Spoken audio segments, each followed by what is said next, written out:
Thank you all. I'll just introduce everyone, starting from the gentleman on my left, R. Jagannathan, who many of you may know as Jaggi.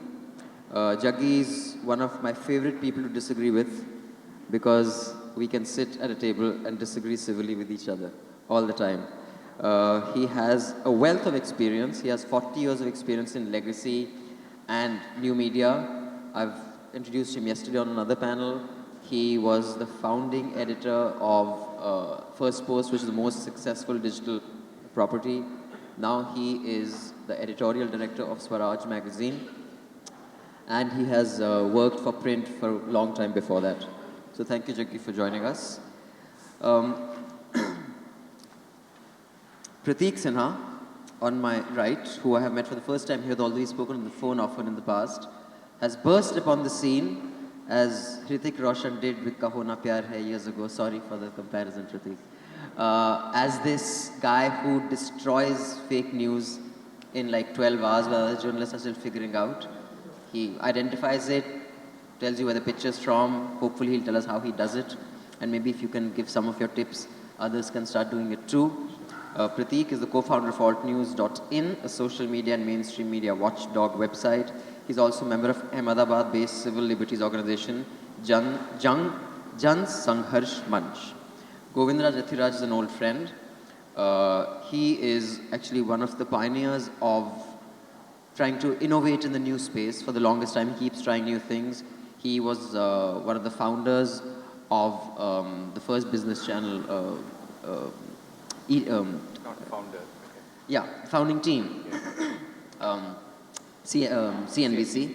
After which he's been with Bloomberg. He has shows on Doordarshan as well, on Rajya Sabha TV, sorry. And he is the founder of Boom. It's online MCN. Is that how I should? It's Ping, actually. Yeah. It's Ping. Online multi-channel network. It's a multi-channel network, and Boom is their news platform. And they have also come up with a fact-checking little part of that, which is Boom Fact Check. He is also the founder of India Spend. It's a not-for-profit news service.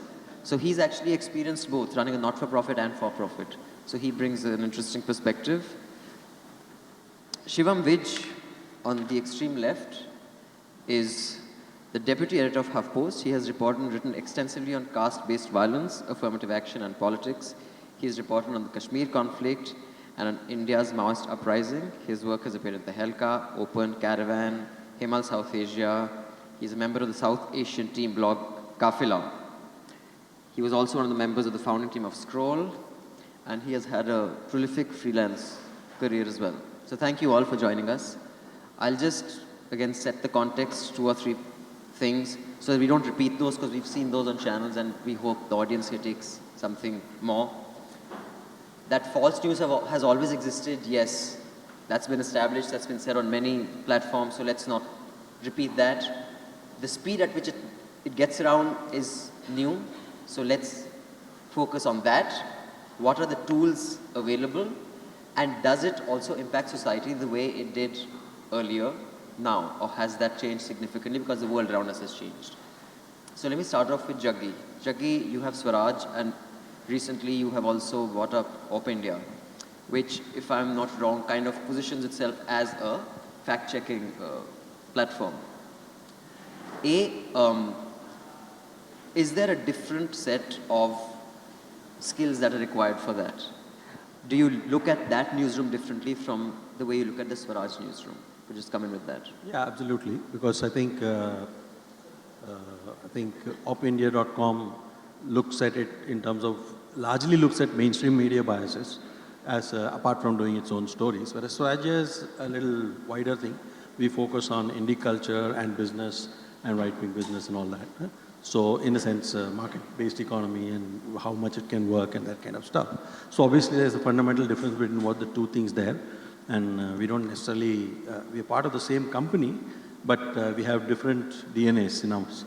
So in a sense, I would say that, I mean, it's like Fox News and some other thing being part of the same Murdoch empire. Right. You could be differently this thing. So that's what it is, yeah. I see. Govind, you have, India Spend wasn't fact-checking, but it was also one of the pioneers of data journalism, using data really efficiently and effectively. And that's been pretty successful. What are the new skill sets that you identified? How did you reinvent this space? And what are you doing going forward? So little background again. Thanks first of all for inviting me and having me here.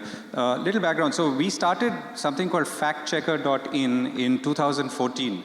And this was really in the run-up to the parliamentary elections of 2014. At that time, we were fact-checking statements made by people in public life, which is of course the generic objective, but also statements made by the BJP party ahead of the elections, the Congress party's website, the BJP's website. So that's how factchecker.in started moving along. And so we've been fact-checking actually for a long time.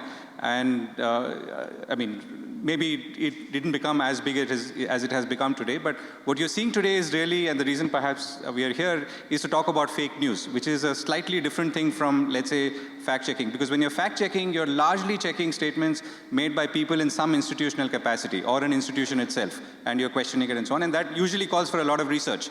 And many of our reports on factchecker.in sometimes take more than a month, 2 months to put together, because that's the level of research we do.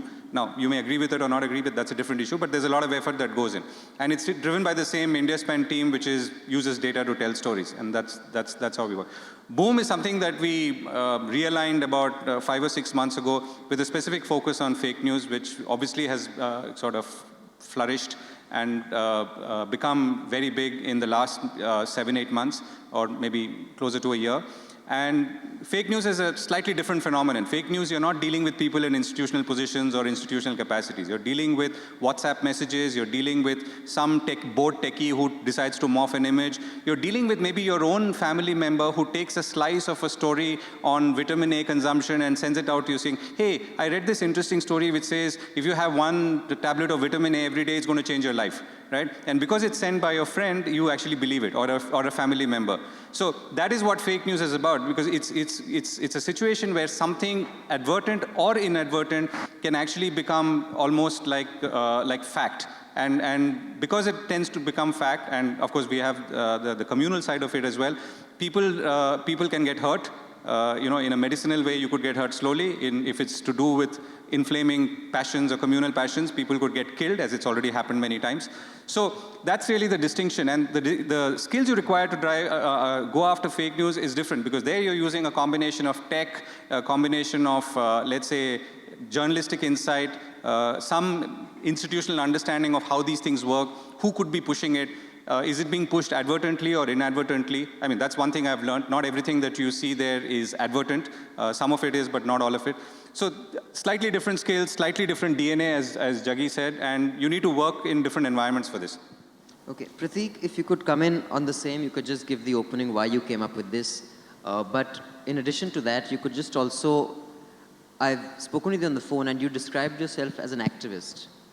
And not as a journalist, so to speak. Right. You corrected me when I referred to you as a journalist. But I've been told not to say that anymore. If I want funds, I shouldn't say I'm an activist. Okay. Yeah, actually, that was my question, because then you are identified as being partisan, that you will only fact check on behalf of the liberal or the progressive side, as is already happening. You get attacked by the right, and Op India gets attacked by the left, that you will only point out flaws in that. Point out other things, I don't know, but yeah, the primary focus is there. Yeah, so how do you, because fact checkers' credibility must be, if they are to provide that fact checking, is that a problem and how will you overcome that? You can come to that later, but first tell us about what skills you employed to fact check. And why did you start this? So we started it, originally this idea arose in September 2016, and I walked 10 days from Ahmedabad to Una along with my mother, she's in the audience, for the Una March. And I was documenting everything on a Twitter handle and a Facebook page called Truth of Gujarat.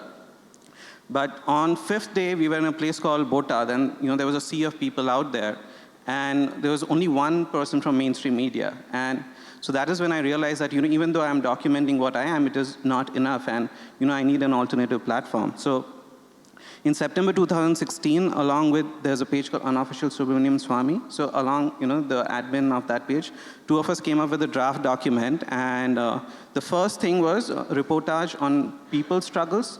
And the second thing was reportage on fake news. But obviously you need money. I was in the Una Mart, so I could, sort of live tweet, I could put videos and text. But I mean, if I want to cover people's struggles, I need money. But, fake news, I can sit at my desk and I can keep working on it. So that is how alt news arose, And the bit about, only identifying, the false news spread of a particular ideology, do you think that in some way positions you restricting your reach? You know what I'm talking about? See, there's no doubt that at this point of time, what alt news does has a bias, and, I don't deny that. But it is also because of, we are just a very, very small team at this point. It is not that, we are not supporting anybody politically. We would never write any pro-party articles, so to say. But we are a very small team, so which is why the bias. Obviously, I do belong to a certain ideology, and which is where the bias stems from. But it is not that, we are averse to fact-checking other things. It's just that we don't have the bandwidth to do it right now. It's not that you're here to correct a liberal narrative, and now we are here to correct that with the right-wing or a right-wing narrative. You're not here to correct any narrative. You just pick up individual stories. That's not your aim. Yeah.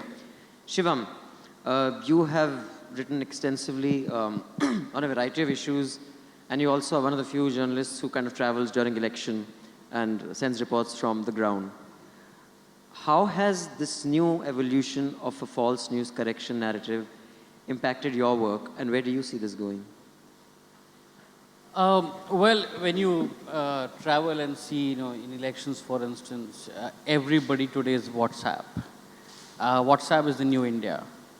And particularly in West UP, even in villages, people have WhatsApp. So I asked people in villages to show me on their phone and what they get on their phones. And they showed me stuff that totally blew my mind. All kinds of sort of images on WhatsApp they get, which are full of hate and fake news.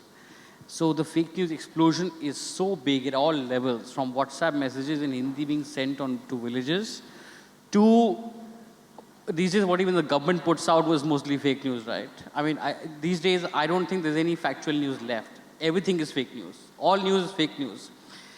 There was a story... Sound like Trump now.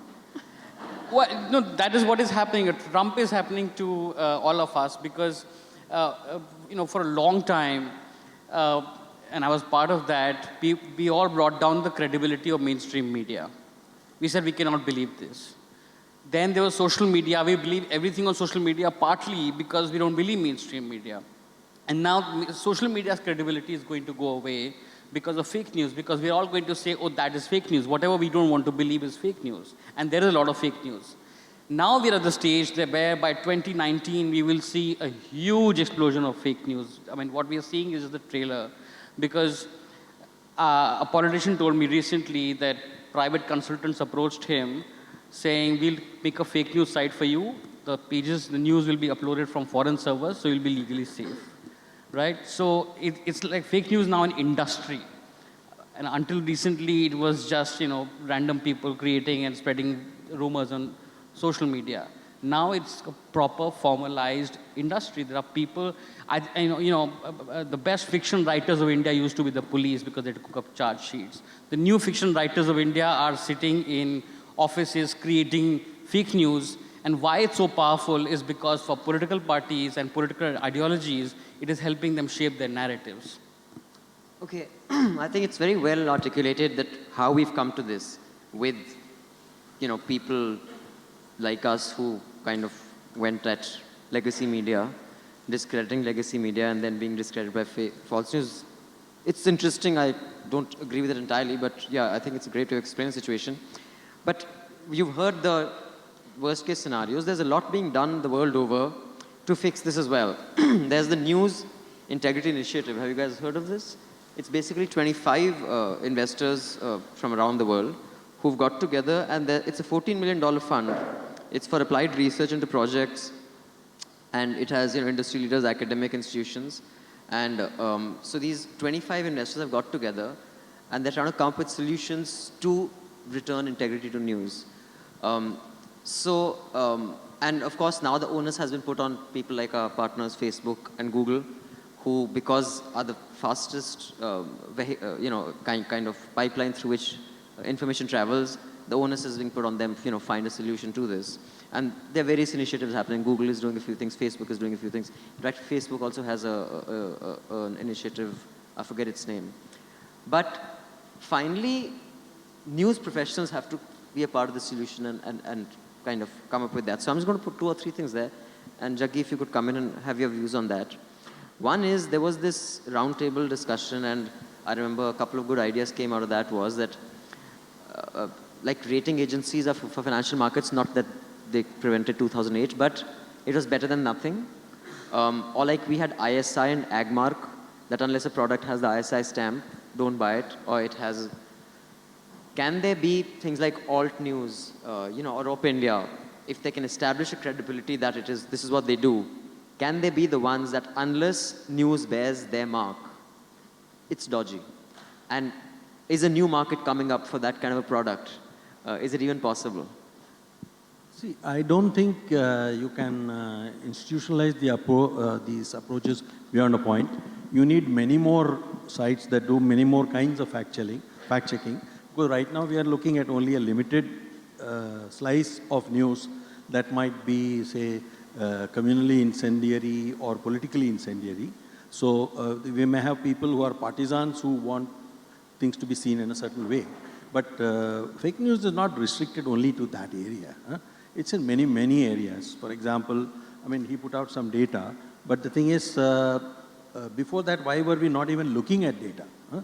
Why did we conclude that there were church attacks were such a big thing when we didn't look at the data? I mean, the point is, unless you see data, unless you are able to mine the data and see what, is there a connection between Act A, B, C, and D? So you need to do something more. See, very often news is not fully fake or fully true. It is somewhere in the middle where certain incidents can be seen, but the way they are going to be interpreted or the way they are going to be, positioned as a narrative can vary, Yeah, Jaggi, sorry to cut in, but you can carry on after that. I'd just like to challenge you a bit on that.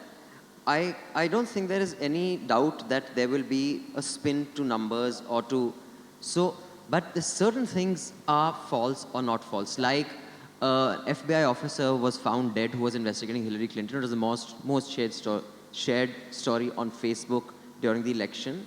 It got more hits. It was false. There was no spin. We can disagree on the data set. I don't think you can use data to prove whether there is a culture of intolerance. I think that is an incorrect use of data, but that's me. Yeah. You think, I don't think you can prove that the incidence of pussy grabbing went up after Donald Trump said, let's grab pussy. But that doesn't mean that is not encouraging a culture of misogyny. So that is a gray area. So I would just like to stay with the black and white. When something is patently false, 20 people burned at Bikaner house because Abhinandan Sekhri didn't like their faces. It's not true. But that, how do you come up, like what Shivam was saying, people believe that. Yeah, correct. I think, see, as I said, we need very, many more kinds of fact-checking sites. And certain facts are facts. I mean, if somebody is dead, is dead. I mean, you don't have to dispute that. But the dispute comes when you say why he died or what, how you're interpreting. Did he die of a heart attack or was the heart attack induced? Right. I mean, like you're seeing in that Sunanda Pushkar case. I mean, it's being questioned whether it was something that due to natural causes or because somebody else intervened. So we don't know. So the point is, two people are giving two different interpretations. One channel has gone ballistic with it. But as I said, the point is, I don't think you can have a rating agency approach. What you need to have is maybe a 50 different kinds of fact-checking sites, which will look at various slices of information. Both some are publicly important and sensitive, and some others which have larger policy implications. Like you can say, okay, 200,000 toilets built, but maybe they just got built and nobody's using them. So we don't know. So we need to have several kinds of fact-checking sites that bring facts to a better consciousness in terms of what it actually means. Yeah. So, I think it depends on which angle you're trying to look at this problem from. I mean, from, let's say, us sitting as journalists in a room, I think what Jaggi says makes sense. I'm also a right of center when it comes to free market and competition and so on, and that's always good. But I think the way Google and Facebook, since you mentioned that, are working is they're both seriously worried that all of this is reducing the efficacy of their platforms. And what that means or translates into is advertising revenue. If tomorrow people start thinking that everything you get via Google or on Facebook, Facebook of course is a more limited community, is fake or not trustworthy, then the advertiser is likely to start cutting back. And the first signs of that have already happened. I mean, if you look at what's happening globally, a lot of people are asking questions about why is my advertisement being seen before that particular video on YouTube? Or why is my ad appearing on a site called Breitbart News when I don't subscribe to that philosophy at all, or any such philosophy?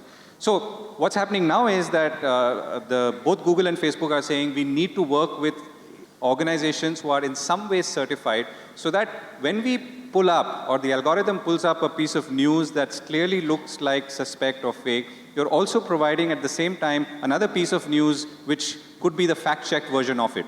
Right? So this is technology on the front end. At the back end, what Facebook and Google are saying is that can someone then put this together and create some sort of verified stamp, to use Abhinandan's term.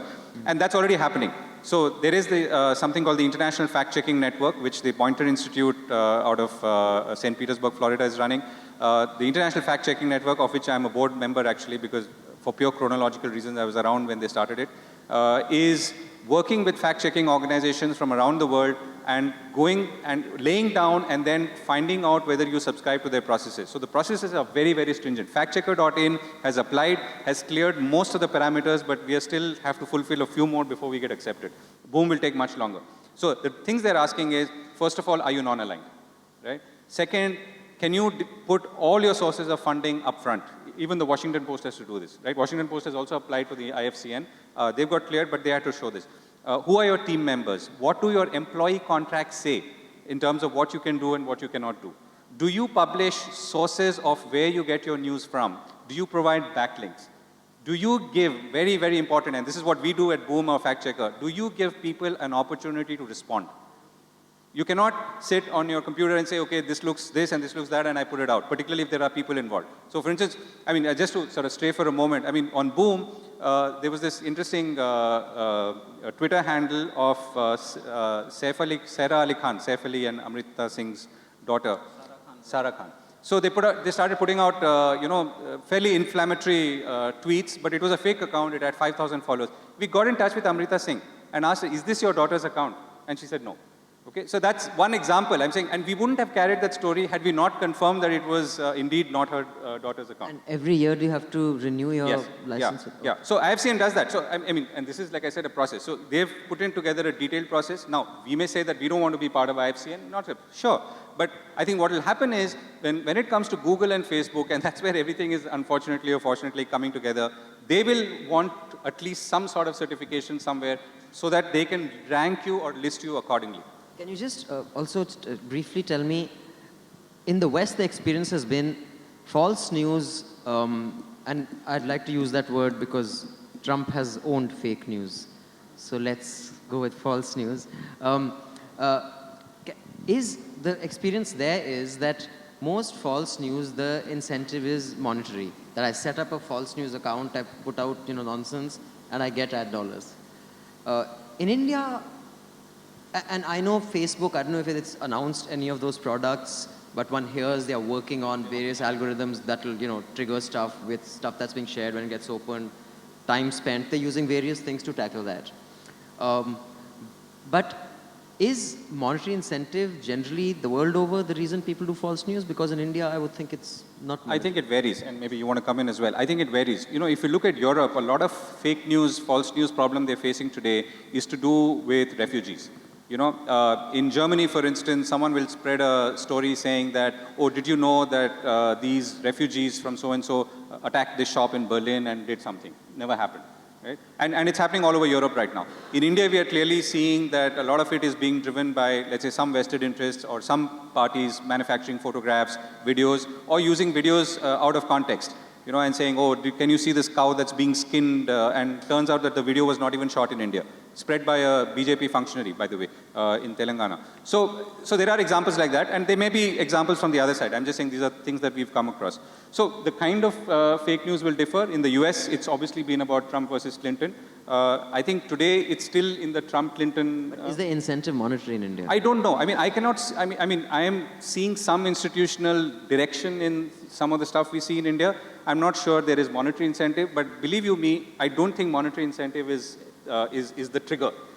A lot of people will do stuff without monetary incentive and perhaps achieve far more damage than you and I think. And Jaggi and I were just talking about it. He had a very interesting statement. He said that all left-wing guys went to humanities, all the right-wing guys became engineers, and which is why they're smarter. Okay, Jaggi, I'm not even sure I disagree. We will take this up later. I did physics with economics. Yeah, so regarding the monetary incentive, and this is something that, you know, Alt News has been working on, especially the fake news websites, which puts out tons of fake news every single day, you know. And we have seen that they have teams, they have offices. For example, there's this website called insistpost.com, which has a full-fledged office. And there are other search websites. So, and what they have also done, you know, and I'll come to the business aspect, you know, vis-a-vis Facebook, is that they have gamed the system. What they do is they create tons of pages, you know, I support Indian Army, I support this, I support that, you know, hot desi girls and things like that. And then eventually, once they rake up about 1 million likes, all you'll see is links from these websites. So that is how they are driving distribution. So they are bypassing Facebook's advertising mechanism by creating tons of pages, raking up likes by choosing certain issues, you know, which are popular. You know, they'll, you know, celebrities like, you know, I support Subramaniam Swamy, or things like that. And then they push fake news to these pages. So now they have the distribution system set up. Now, once you land on the website, what they do is, let's say you have a 500-word article, irrespective of whether it's fake or not, what they'll do is a lot of them will split it up into 4 parts. They want maximum page views. And then at the bottom of the article, you'll have all these audience networks like MGID, Rev Content, you know, which are sort of semi-nude, flashy boxes that you see. And that is where they are driving their revenue from. So we did a story on Hindutva.info, and we found out who runs Hindutva.info, and we found a video that he has done, you know, where he's saying that, you know, I want to create 10 more bloggers like me. And in that video, there's a screenshot that shows $32,000 in his advertisement account. So. Wow, okay. Maybe we should change News Laundry's business model. Okay. Joking, guys. Okay, Shivam, come in there, and also, you know, before you come in, I was researching on this subject before this last night, and I know Google has a few initiatives. I also came across a Facebook journalism project, actually. I wonder if you're bringing this to India with the Walter Cronkite School of Journalism and Arizona State University. But, I mean, maybe, you know, some people in India should start this, you know, Sid is here, I don't know. But there is stuff being done. Is it enough? I don't know how often it's been announced. And also, please weigh in on, is it the monetary incentive or not, because you've experienced it firsthand. No, I think, you know, small projects, and you can guilt trip technology companies into saying, you know, do something about this, and they'll give some funding, there'll be projects, and I think sites like Alt News are great. But ultimately, the kind of media fragmentation we have, I think everybody will have to do fact-checking. Mumbai Mirror, Bangalore Mirror, or the Mirror papers, for instance, have a weekly column busting the WhatsApp rumors of the week, right? So I think everybody will have to be fact-checking each other, because obviously they are mainstream media should fact-check. Social media news should fact-check. Mainstream media news, you know, liberals have to fact-check. Right-wing news. I mean, it's interesting for me to hear Op India, the fact-checking side, because for me it's a fake news side, frankly. I'm sorry, Jaggi, because I mean, I'll give you one example. Op India had a story, and you can look this up, which says that Barkha business partner said XYZ things about Modi 10 years ago or 5 years ago on Twitter. Barkha does not have a business partner. Okay, that's a freelance logo designer, which Op India said is Barkha's business partner. So now if Op India is a fact-checking site, who will fact-check the fact-checkers, right?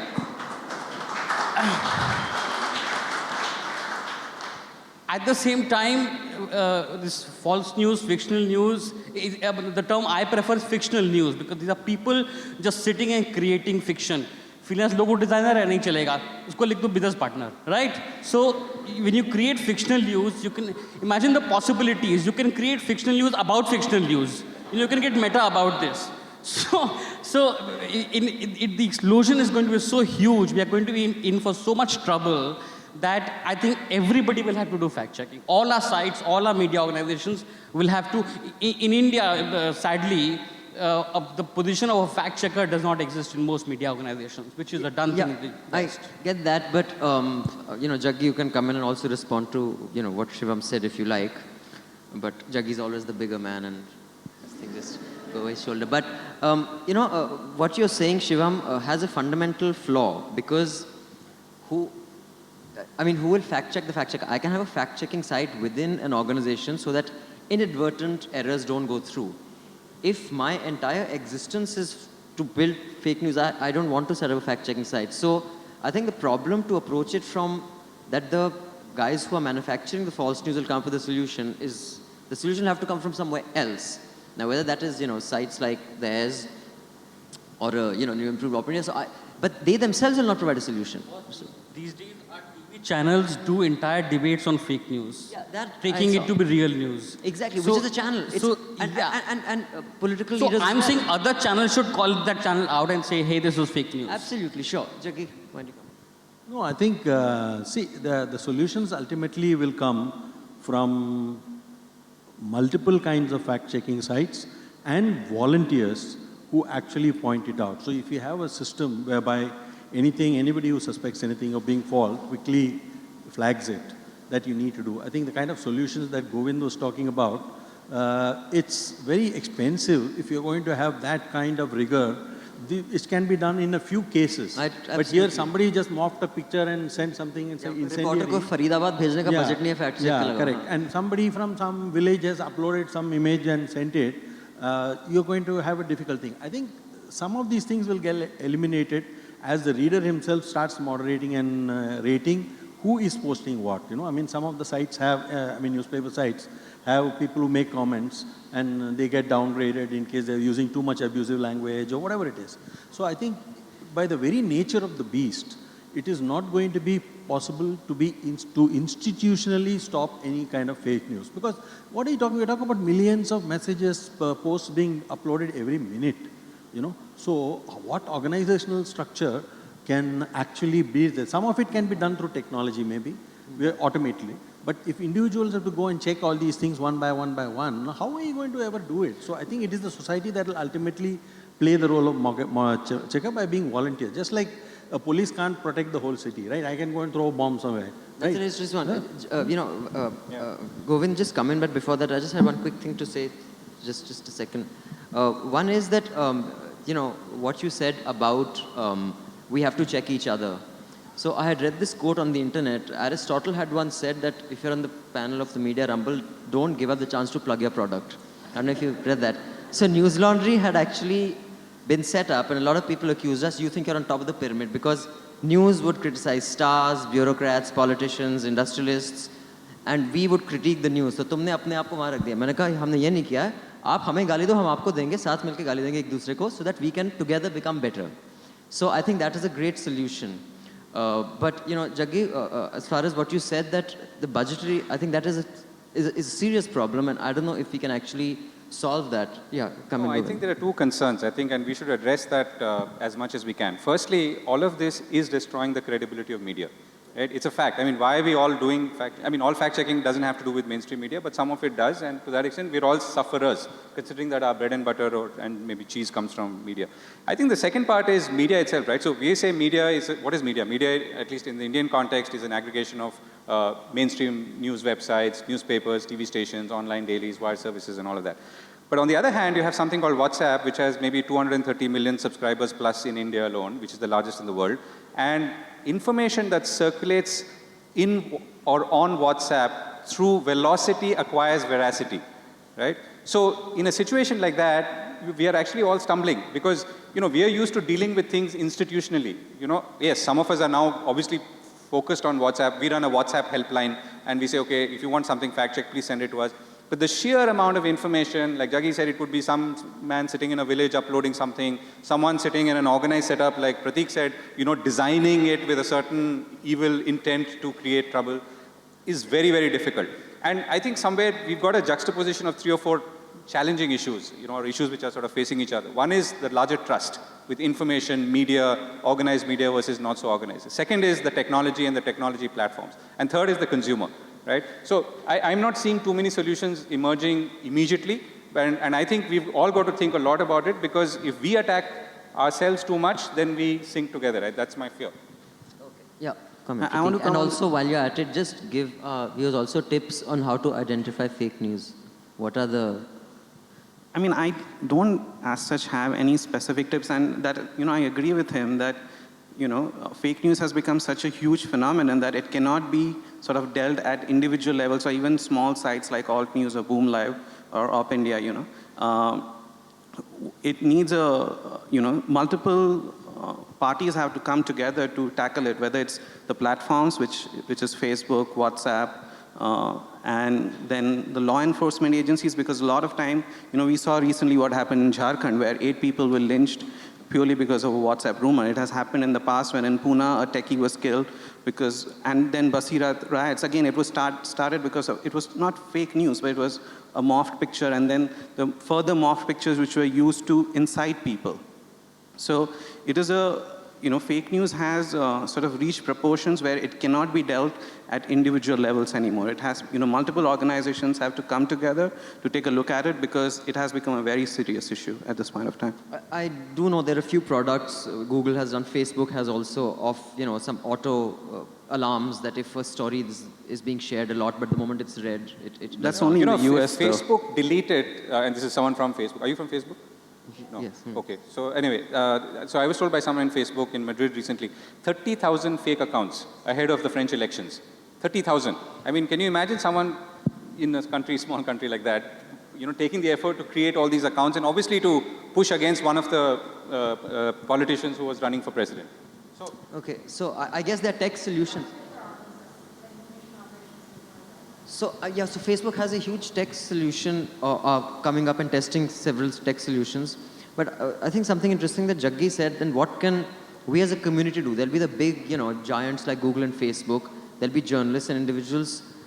When you said that people should, not believe it, because it almost becomes like a social ostracization of someone who keeps sharing a particular kind of stuff. Like if you have that aunt who says, "Beta, somvar jaake nariyal phod teri shaadi ho jayegi," you don't listen to that aunt after a while.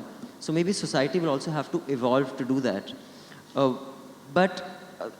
just suggesting that maybe a new problem has come up and we feel that we are falling into a hole, but a combination of that and sites like this and just social boycotts. But now my problem with that is, has basically talking nonsense got social sanction because of people like many leaders, political leaders who pay no political consequence by talking shit?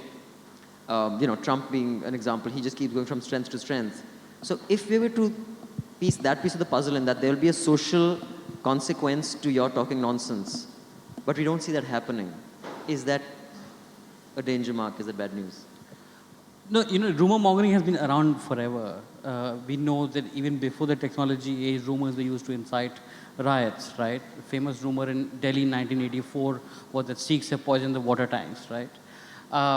What has happened now is that technology, this is the dark side of technology, it allows you to spread rumors at a really fast scale. But even when they get caught out, what I'm saying is society doesn't shun you for having shared that rumor.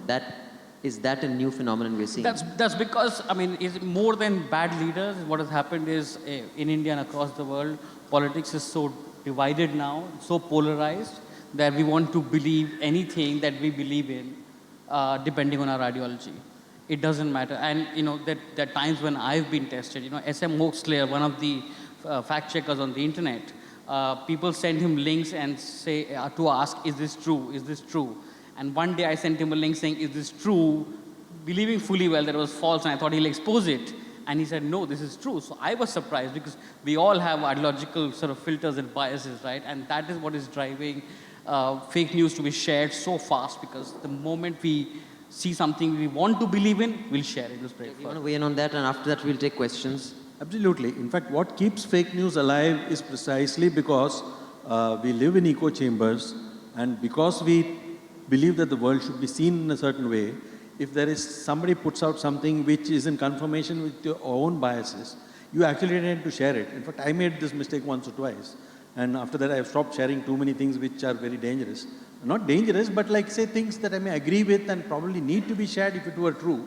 But I suspect that they may not be true. Now, I have and can I give you a quick example of this? So, there was a video doing the rounds, or still doing, I think, of this, it's some news channel, I think it is, where this anchor talks about these 9 public sector banks and says that basically, everyone's seen it, I think, and basically that they're going to shut down and you better take out your money and run.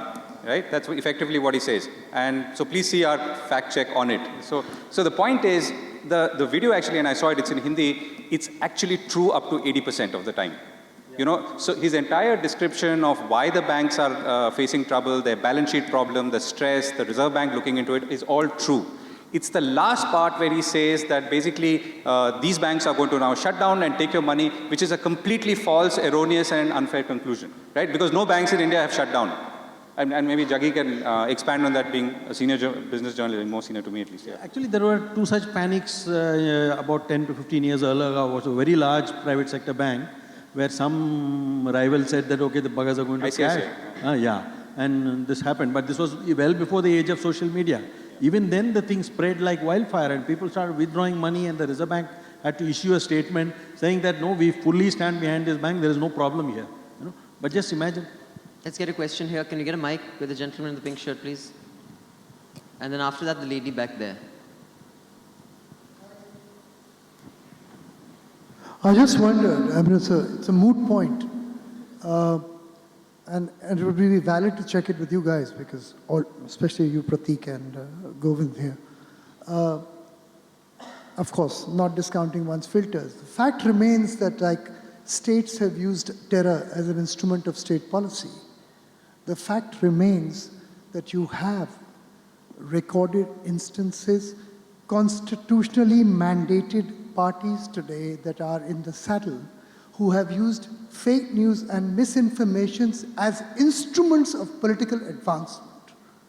You have a detailed documentary called Men on a Tree by Lalit Bachani, made no less than 30 years ago, which details, no names here, but people in short skirts, who have spread rumors, engineered riots. So what I'm saying is that in the face of this explosion of social media and digital media, this has become rather an insidious tool in the hands of people who are actually morally, constitutionally mandated, indoctrinated to do precisely what is being done right now on a mass scale. So you actually have a Pakistani terror as an instrument of state policy situation in a governing dispensation. So I guess... Which is frightening. Sure. So anyone want to take that? It's 84 Redux, 1984 Redux. I don't know. I think the damage can be done in seconds or minutes of anything, something that passes off, which is dangerous communally or whatever it is. But I think the state has not developed the mechanisms to prevent this, even from an official point of view. I mean, sorry, what's the question? Yeah, but I think Yeah, I think, Sunil, I see what you're saying. And, if I could weigh in on this. Pratik? Yeah, so, I mean, that is happening for time immemorial, but that is where, for example, before one certain election, Amit Shah claimed that it is because of BJP that the oil prices came down, while it was because the international oil prices had come down, and he claimed that it was because of BJP. But then, was there a single article in mainstream media claiming that it is not? So that is a greater responsibility, of the journalism industry as a whole. Yeah, but I think, as stakes get higher, and I think it was kind of answered earlier, like Donald Trump put out a tweet with figures of, shootings. How many cops kill blacks, how many kill whites, trying to suggest that most black shootings happen by black people. It was a completely fictitious statistic. It was proved wrong. He still date hasn't deleted it. But people who support him still support him, and which is what Shivam was saying. The social, वो जो आँख की शर्म होती थी ना कि boss, I've made a boo-boo, now I should, that's gone. Because if you are invested in that guy, so I think that's a larger societal thing. The larger point I'm making is that globalization propaganda as an instrument of political policy mandated constitutionally is the first time in history of a party which subscribes to that. Yeah, No, And which is why this explosion is not You're right. incidental and You're does not right. have something to Except do we with- can you move on to the Except next it's person, not going to be please? limited Let that to one girl ask a party. question. Come By again? 2019, I guarantee you, Let's even just the let Congress go. party will be doing fake news. Yeah, I think it's a tech. I mean, we are seeing it in other parts of the world as well. Sorry. Okay. Yeah, go ahead. I am Akriti, and we run this very popular digital media platform which thrives on citizen journalism. It's called Jan Ki Baat. And the whole issue here is when we talk about decentralized news, and not just the distribution networks, but when we start sourcing our news from the citizens, from the people, the question is not just about velocity and veracity, it is also about multiplicity. And it is there that I want to ask the question, because as of now, for us, it is manageable. We get 4 to 5 across India, the citizens, that the stories we get. But after a point, when it goes to hundreds per day, the checking, we do realize that we'll have to have a very strong technology, because it will become very difficult for ground checks to happen. Right. Also, it's on public issues. So one very good thing, which is in itself a self-corrective measure, is that it's a video-based platform. So the person sends the location. Yeah, so I want a response on this of how do we see citizen journalism going ahead, and the fact-checking and Yeah, what's your name? Akriti. Akriti, you also read the same quote by Aristotle that I just said, plug your product whenever there's, because we know all about your site and everything. But good job. Anyone wants to take that? Although I'll say citizen journalism is a great initiative, but unless you have a filter of editorial checks and balances in place, it's another WhatsApp group. My view, sorry, guys. No, I think, I don't know if I'm attributing it wrongly, but Shekhar Gupta said, I think, so why don't you have citizen lawyers or citizen doctors, right? I mean, why not? I mean, the same reason you can't have citizen journalists beyond a point, because maybe you can use them for early generation of pictures and things like that, but you need, as you said, several filters above that. And that's what finally gives your brand any credibility. I mean, all of us will only develop credibility as you start believing it. But anybody who has a Facebook or Twitter account or is part of a WhatsApp group is already a citizen journalist. People are already putting out, look what happened in my neighborhood, look X died, people are putting out their flood pictures. That is citizen journalism already happening, and that's part of the technology Siddharth, problem. go ahead. You don't need a mic, just speak up. So let me ask a supplemental question leading from is, what about the quality of journalism itself? I don't know very much about the mainstream media, but at least in the business media, the quality of journalism sucks. It is factually incorrect. People who are covering sectors, they have no knowledge of what they're covering. They have, I mean, they probably are completely uneducated. And they will publish stuff in mainstream business journals and business newspapers, which will be factually incorrect, and they never even retract it. And their papers and their editors do not take any action whatsoever. So before we start blaming social media and perhaps the political class or perhaps citizen activists, could I understand from you guys, what are you doing about making sure that you hold yourself to some standards, that when you go and hire, you're not just hiring people who just want a job or a platform to espouse from, but they actually have some basic credentials and even understand the issue or the sector or the area that they're reporting on? So thank you very much for that question. So both Jaggi and me are financial journalists by background, but since he's senior, I'll let him answer. Jaggi had a moment of panic when he says, okay, Siddharth, if I may. Jaggi, no, first you go first. No, I think the basic problem is the business model of most media houses has gone for a toss. Huh? So what is happening is, the reason why you have shouting matches on TV is they don't have, I think in the previous session, I don't know, you may have talked about it. So we are underinvested in quality. in quality fact-checking, in this thing, and people are trying to cope with the pressure of news that is breaking every day, and therefore you are seeing that drop in quality, that drop in accountability, which is happening. Okay, but I think over a period of time this will get corrected as the really bad ones fall out and the ones that are more reliable come on. But there is a process of market filtering all these out, and it will take some time. No, I fully agree. Siddha, if I may, no, so here's what I'm saying. Now, absolutely there's an accountability. There are 2 points I want to make. One is what you're saying is not untrue, but journalism isn't an outlier. It's not to say all Indian entrepreneurs are brilliant. Most of them are daddy's boys who've got money, go do your shit. If you fuck up, good. If you don't, great. Most Indian actors suck. Most Indian accountants suck. Most Indian lawyers suck. And most Indian journalists suck. So, because it is a question of, what is a resource allocation? I have a lot of people, वहाँ तो वो होता है, मैंने कहा वहाँ एक story के लिए $200,000 खर्च देते हैं. In one investigation. यहाँ अगर मैंने $200,000 खर्चे, मैं तो बिकूंगा ही, मेरी चड्डी बिक जाएगी. The point is, so, No, I have one more answer to your question. It sounds very nice, but a person who doesn't even know what IRR is, covering investments, that's not about chutneys and about movies. Right. That is about fundamental. You're right, but basics. And if you're completely uneducated, how did a news media outfit give them a job? that maybe Jaggi can tell us. Because if you could understand business, you would not be doing journalism. You'd be an MBA. But are you... Anybody who can understand business, why would he do journalism and not MBA? That's why business No, journalism but I doesn't think have what Jaggi said about the media, I think what Jaggi said about the media model, I think there's a huge point there, because I know for a fact, and that's why we don't have any business journalists, because that is an extremely specialized space where you have to know how to read a balance sheet. You have to be able to access, the ROC forms, and we've tried a few of those. But I think what Jaggi said is very true. The fundamental business model, because I know for a fact, a lot of people carry a press release given by the corporation as a story. So yes, so exactly, and that doesn't happen.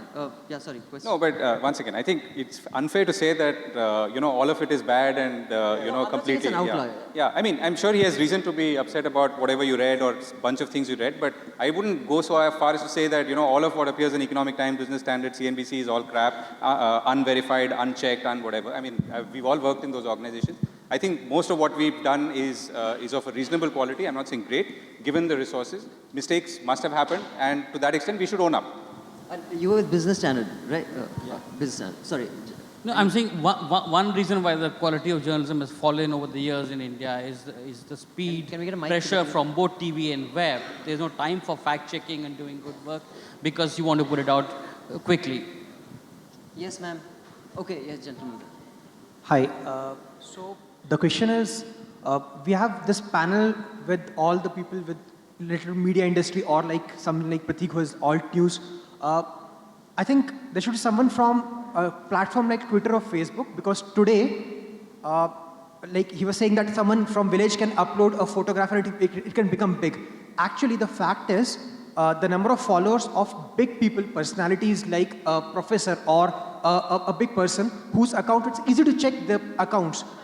The responsibility lies primarily with the platform, that is Facebook or Twitter. So I have personally given or reported some of the like tweets or posts given out by good big people, but the platform just gives me a reply that sorry, we did not find it, abusive or something. And if you read it, it's openly abusive. So Facebook, Twitter, someone like.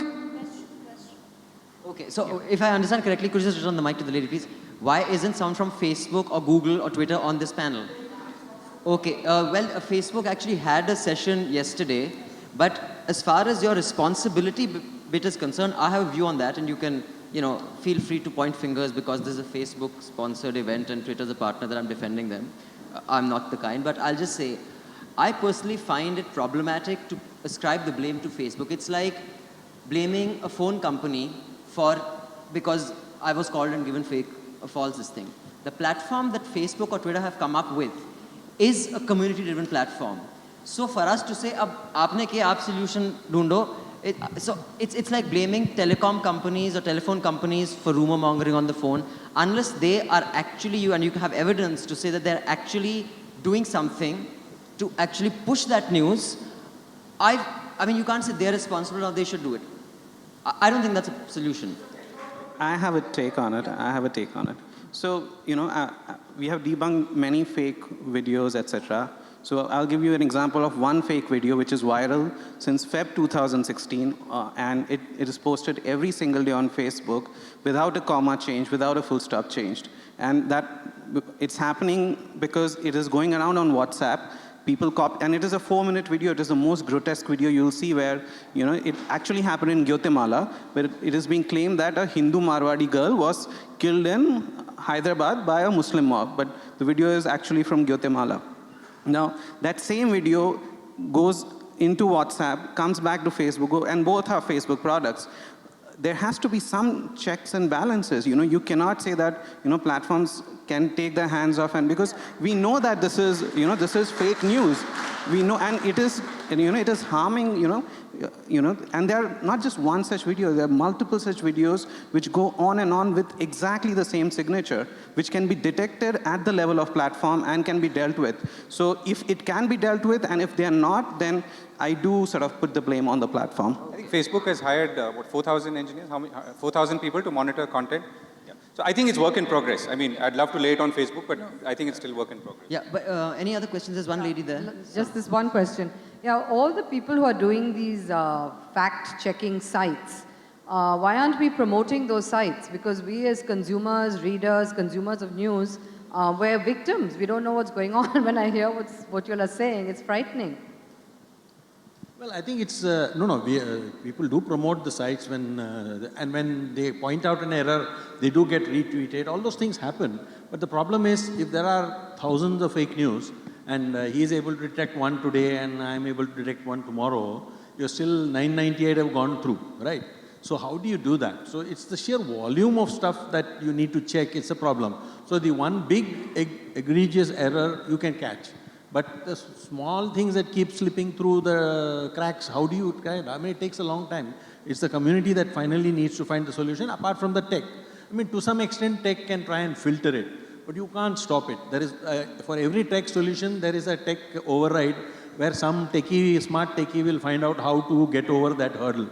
Like abuse, for example, somebody will call a bad name, you can use a spell check and try and get rid of it, but then he will misspell it and abuse it. Somebody once called me an idiot with 2 eyes. That's all it needed to do to get over the filter. Huh? On the technology question, I want to say something. You can say Twitter, Facebook, and Google should act, and they should take down fake news and fake news sites and accounts, and they have taken down some. But what about WhatsApp? WhatsApp doesn't exist on the internet. It's person to person. You can't even take down anything. So technology is going to take you to such frontiers that there's only so much you can expect from the tech platforms to do. The solution lies with all of us, as they're saying, with the community. And, all the, sorry, we're going to wind up, but all the organizations that are represented here are really small organizations with maybe HuffPo, maybe a little big, but at least the others. So, you're also small, okay. So, small organization that's part of Times of India. Which is part of a small organization, which is part of Times of India. It's complicated. The idea is that hopefully when we meet at the Media Rumble next year, evolution would have, tech evolution and evolution as a society and as news consumers would bring us at a place better than this. I don't think in our lifetime we'll have the perfect solution for anything. Economists thought they could do that and we know what happened.